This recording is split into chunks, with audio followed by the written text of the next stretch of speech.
Sofiane Ramani, bonjour. Bonjour Siam.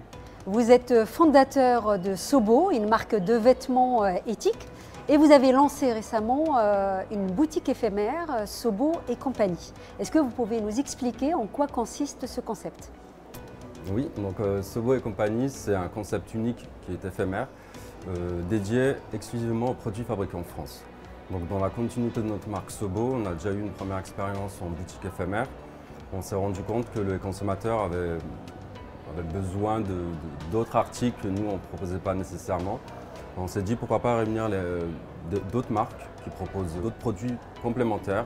Et voilà, donc l'idée de Sobo et compagnie est née. Donc on a réuni une quarantaine de marques françaises pour ouvrir ce concept store dans un centre commercial, donc un petit peu à pied de nez à la fast fashion. C'est un peu le temple des grandes enseignes.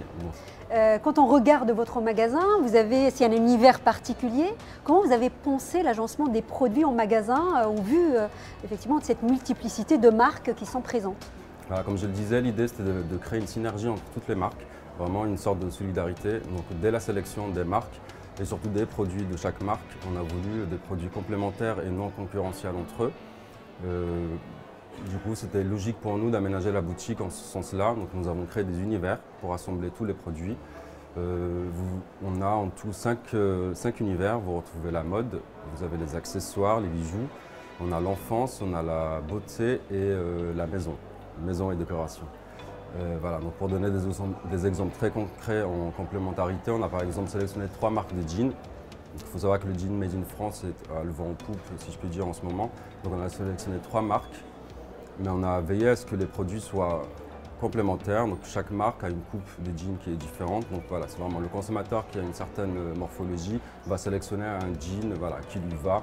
Donc il n'y a pas de concurrence entre les 3 marques qu'on a sélectionnées. Très bien. On peut se poser la question, on peut imaginer qu'il y a des contraintes peut-être liées à ce modèle de distribution durable.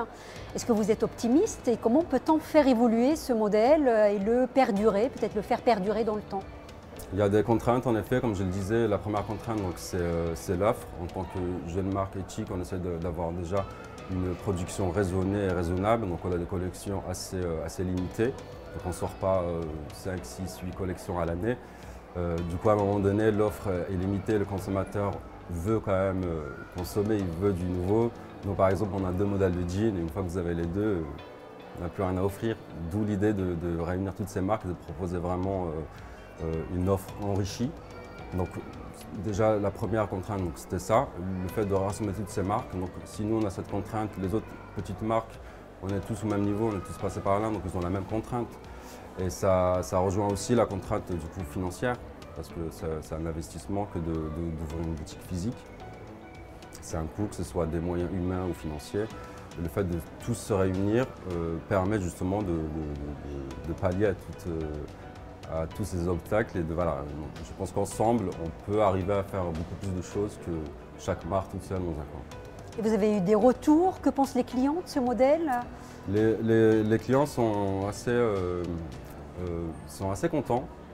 Donc je suis assez optimiste pour l'avenir parce qu'on nous a beaucoup demandé si la boutique était pérenne. Ils voulaient voir si on était là. Quand on leur disait que c'était une boutique éphémère, ils étaient souvent un peu déçus. Donc je pense que l'idée de pérenniser un concept comme Sobo et compagnie, je pense que ce n'est pas très pertinent parce que le consommateur est demandeur finalement. Donc j'ai bon espoir et surtout, comme je le disais avant, c'est dans un centre commercial. Et c'est vrai qu'on a été aussi sollicité par une entreprise qui gère des centres commerciaux un peu en France et en Suisse. Et c'est vrai que le projet avait beaucoup plu. Donc voilà, ça donne vraiment une belle perspective pour l'avenir et je suis plutôt optimiste.